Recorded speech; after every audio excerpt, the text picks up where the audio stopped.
We are on the morning break in the questioning of HN3, the undercover police officer who used the cover name Jason Bishop, code name Red Herring, infiltrated anarchist and activist groups, including Reclaim the Streets, Earth First, and Disarm Dicey, the arms fair, Dicey, the arms fair in East London. In many ways, though they overlapped, the sort of the successor to Jim Boyling in the field. I'm joined by Donald O'Driscoll from the Undercover Research Group. There's not been a huge amount that we've been through yet with Jason Bishop. He's going to set the scene about his training, about how he was recruited, about his cover employment as a pirate DVD guy. What have you made of what we've heard so far? It's been very slow to get into things. It's had a really rocky start this morning. Yes. Delays. Yeah. Has to be said. It doesn't. Ghost restriction order. Ghost restriction. We have no idea. Why they thought there was anything to restrict, I have no idea. Yeah, it's quite bizarre. Lots of hitches. Question hasn't been particularly strong. It's been, can't get the exhibits up, can't find the exhibits. Yeah. So it's not the strongest evidence, not much report. We have learned a lot about DVDs. We've learned a fair bit about DVDs. The fact that he used to pirate not just movies, but also software, including Photoshop, Quark Express, things like that. He would give these to activists. He says, they would have been able to get them otherwise. As was pointed out in the evidence for Emily Apple, that activists wouldn't have been able to access these. People didn't have high-speed internet, didn't know where to look for them. And he was like, I suppose that's true. He hadn't considered it before. Yeah. There's lots of this. That might be true. There's nothing. It's just like it's subtle vagueness all the way through. So that's why it's hard to report, because what actually has he said really? It was quite interesting when he talked about being recruited. We started off with his recruitment process into the SDS. He talked about a 4-stage process. One when John Wall came along to his then unit and he expressed an interest. And then that was followed up with coffee in the Army and Navy stores with Bob Lambert, the informal nature of the unit sort of coming through very strongly. We talked about the way that there was a visit to his home and they talked to his wife. The formal interview where he was asked, would he take drugs if he was offered them? He thought, yes, he would. He claimed throughout this entire process there was no mention of anything to do with sexual relationships. The only time he actually kind of deferred from that was when he said that he read John Dines' file, and it became very clear to him that John Dines had a sexual relationship with Helen Steele. He wasn't. Yeah, it was very obvious and fair. I don't think it was said explicitly, but you couldn't read it and come away thinking, why is this woman trying to track him down? But for the most part, he says that he didn't put any importance to the tradecraft manual. No, just collection of antidotes. Antidotes. So not really that significant. He's talking to his officers. He talks a lot to HM1. Yet they're not talking about any relationships. He's not really adding anything to the picture in this. He's not willing to let anything out. It's quite interesting actually that again, like so many of the undercover officers, his written statement and claims he's made within that, he's now much more sanguine about it. He goes, if I said that, it must have been true, but I don't recall it now.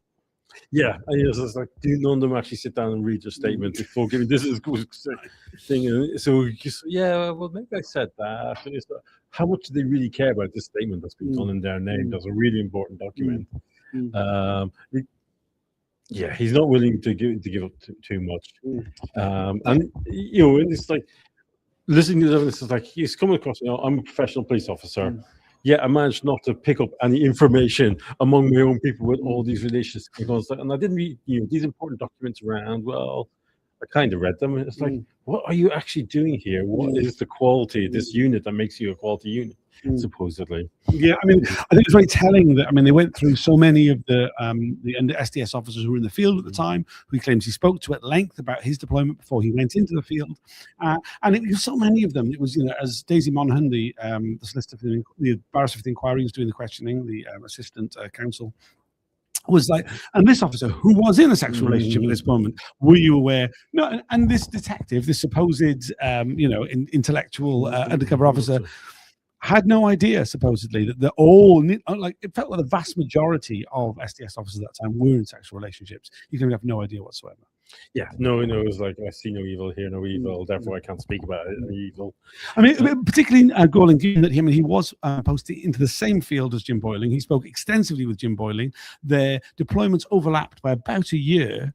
During that time, Jim Boyling was in a sexual relationship with Ruth, as I remember correctly. And so the idea that Ruth was chairing the RTS meetings, which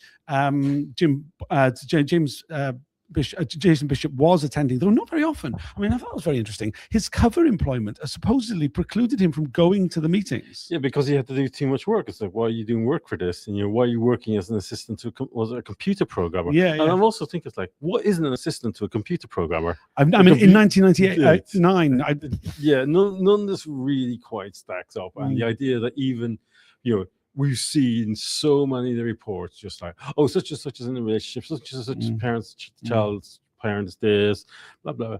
Totally manages to miss that the undercover is having a relationship and doesn't report it. Like, he would be putting in reports on the women that Boyling targeted if he was doing his job right in the sense of how they perceived it. So why wasn't he doing it? He knew must have known there was something going on. So none of it really, really washes. No, it really doesn't. I mean, it gives the impression that, in fact, what's going on is that Jason Bishop is protecting his former colleagues. Yeah. You do it very quietly and think, but that is like, that's what you're coming away with. Yeah. Very clearly, I feel. There's a lot more to get through. I say we haven't got that far. Go on. So one thing that did come up was they were talking about when he was first being deployed, he had a visit from the managers to his house, which is quite a common thing in a lot of them. And he said, they were given information, but they didn't really know what they were getting into. And this another thing. But the other thing that was pointed out at that point was his wife was supposedly getting regular visits. The family was getting regular visits. That was in the official paperwork. But it's like, no, they had one visit and that was it. And he was quite clear about that. And it's just like, everybody in this is lying. Yeah, very clearly. I mean, it just shows the way in which, we've seen this before, time and again, that the paper trail when it comes to these deployments, and particularly when it comes to recruitment, is so much more official than the actual very informal process that they appear to go through. And we saw all the, this is the most secure unit, this was the most high standards of welfare, they keep going on about all these mechanisms. It's like, and the reality is, Yeah. And I think it was quite telling. I mean, he was asked specifically about what he did talk to Jim Boyling about, and he was like, "Oh, he just told me what to wear, what not to wear, where to buy my clothes for my deployment." I mean, just really sort of spurious stuff. Worth every penny that they were paid. Right.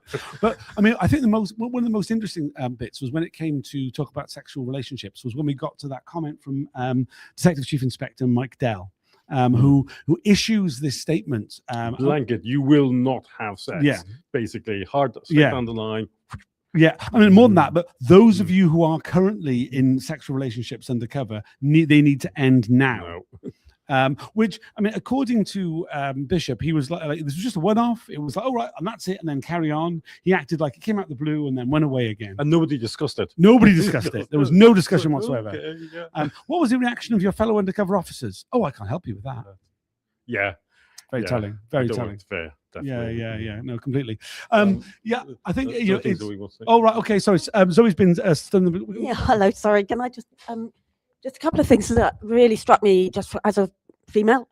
One being that when asked about the tradecraft manual saying to only have fleeting and disastrous relationships, he said that he took that as about as important as whether his suit was fitting well or not, which a couple of us have been going, what? Is that like comparing having a relationship to having a suit? Or what? Something else that really struck me was they kept talking about his wife having to rely on her own networks of support. And it's really externalizing a lot of the costs of the operations onto women again. So it's again part of the institutional misogyny that they seem to be kind of completely blindly swimming within. He was asked about why they wanted men and married men to be on the cover. Stable relationships. And that's it was his answer was essentially that, only not so many words. Yeah, so it's basic patriarchy, and it's just whatever the man is doing depends on the implicit unpaid support of the women. But also in that context, I'm constantly aware at the moment. They keep talking about these flats where they're living and these safe houses, and obviously they will have had all sorts of offices. But who is cleaning these places? Who is making the tea? I mean, who was looking after these guys? I mean, were they cooking for themselves? How were they eating? Who was doing their laundry? And I'm sure, sure some of them are new men, and whatever the language was back then, that they were able to do some of that for themselves. But I can't help thinking there must be a whole layer of invisible women in this whole process that haven't been called as witnesses, haven't given statements, and questions aren't even being asked about. I mean, it's interesting you use that phrase then back then. I mean, like the phrase "new men" was actually concurrent of the time. Yeah. I mean, he even talks about that the Tradecraft manual, even in 1998, was considered would have been dated. I mean, But then you conveniently forgot to be able to say why. Yeah. he It wasn't dropped that one expanded. out, Yeah, but this. I mean, we've heard repeatedly this morning the idea that the early 2000s is somehow ancient history. I mean, like it's really not long I thought it ago. was the 1980s that was ancient history. Right, Oh, no, it was right. the 1970s. Yeah, It was a different yeah. time back then, as Oliver Yeah. Sanders likes to say. When the inquiry was called was ancient history. Well, quite. Yeah, we've been here 11 years at this point. I've just noticed there's 18 people watching. If you are able to share, like this video, it really help. We probably should go back in. It's been 10 Yes, minutes. sure. It's only a short break. We will be back in at lunchtime. I hope to sit down with Emily Apple at lunchtime. She's been mentioned so far this morning with some of the comments. She knew Jason very well. Hopefully she's got a lot to say about it. Anything else you want to add? Nope. Well, we'll see you all in a bit. Thanks for joining.